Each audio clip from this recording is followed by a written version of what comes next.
Job 6. Then Job replied, "If only my anguish could be weighed, and all my misery be placed on the scales, it would surely outweigh the sand or the seas. No wonder my words have been impetuous. The arrows of the Almighty are in me. The Spirit drinks in their poison. God's terrors are marshalled against me. Does a wild donkey bray when it has grass, or an ox bellow when it has fodder? Is tasteless food eaten without salt, or is there flavor in the sap of the mallow? I refuse to touch it. Such food makes me ill. Oh, that I might have my request, that God would grant what I hope for, that God would be willing to crush me, to let loose his hands and cut off my life. Then I would still have this consolation, my joy in unrelenting pain, that I had not denied the words of the Holy One. What strength do I have that I should still hope? What prospects that I should be patient? Do I have the strength of stone? Is my flesh bronze? Do I have any power to help myself? Now that success has been driven from me, anyone who withholds kindness from a friend forsakes the fear of the Almighty.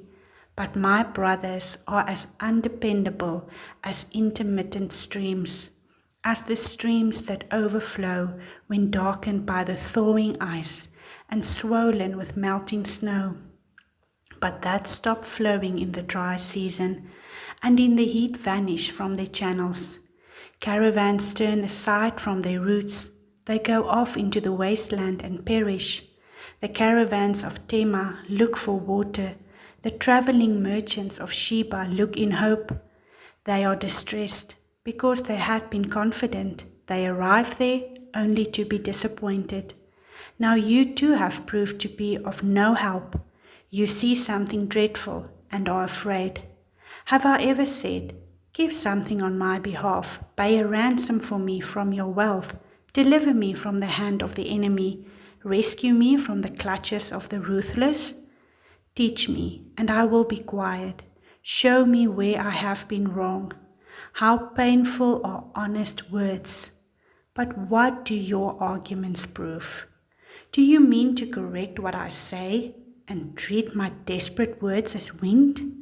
You would even cast lots for the fatherless and barter away your friend. But now be so kind as to look at me. Would I lie to your face?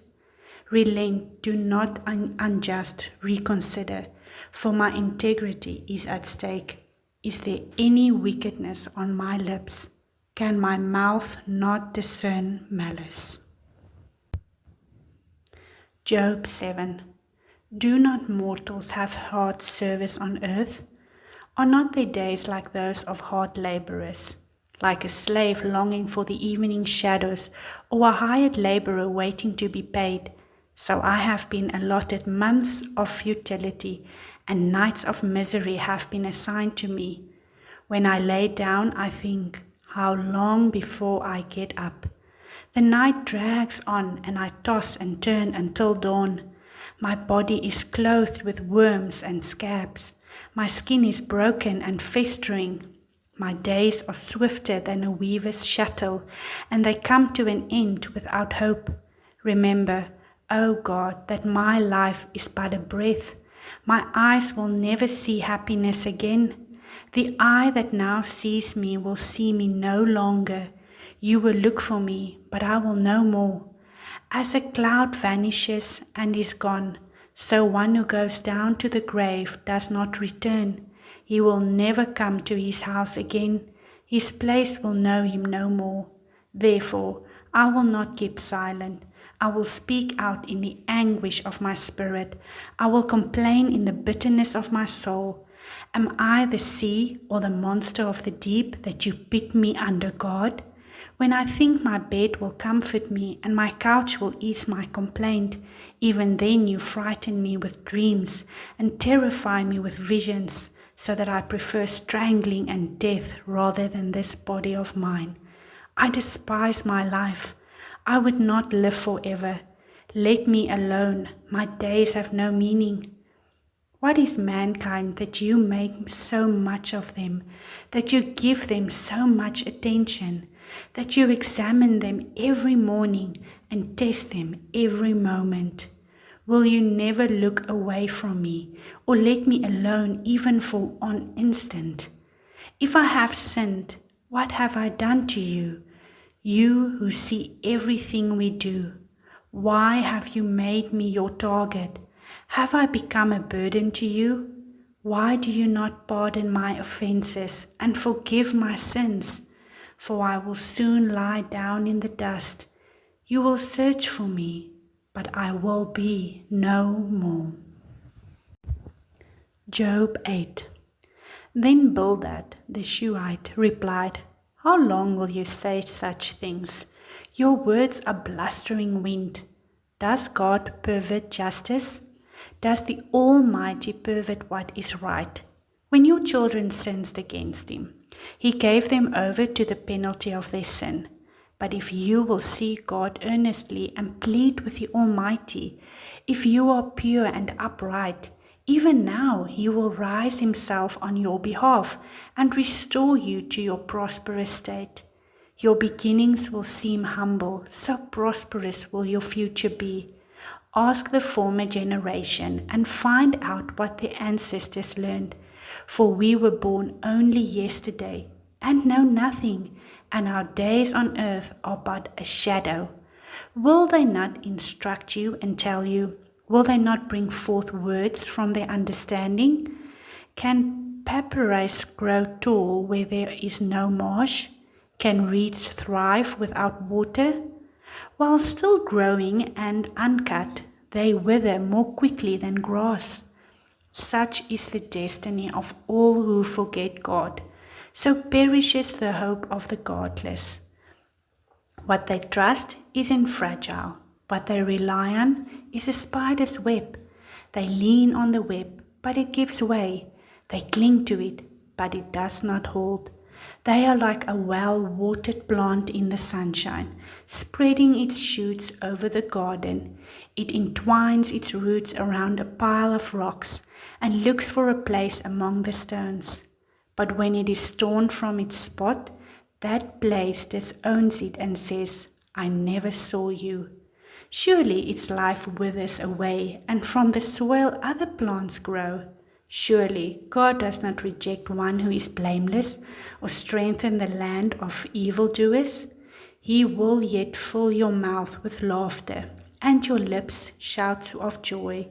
Your enemies will be clothed in shame, and the tents of the wicked will be no more. Job 9. Then Job replied, Indeed, I know that this is true, but how can a mortal be righteous before God? Though one wished to dispute with him, he could not answer him 1 time out of 1,000. His wisdom is profound, his power is vast. Who has resisted him and come out unscathed? He moves mountains without their knowing it, and overturns them in his anger.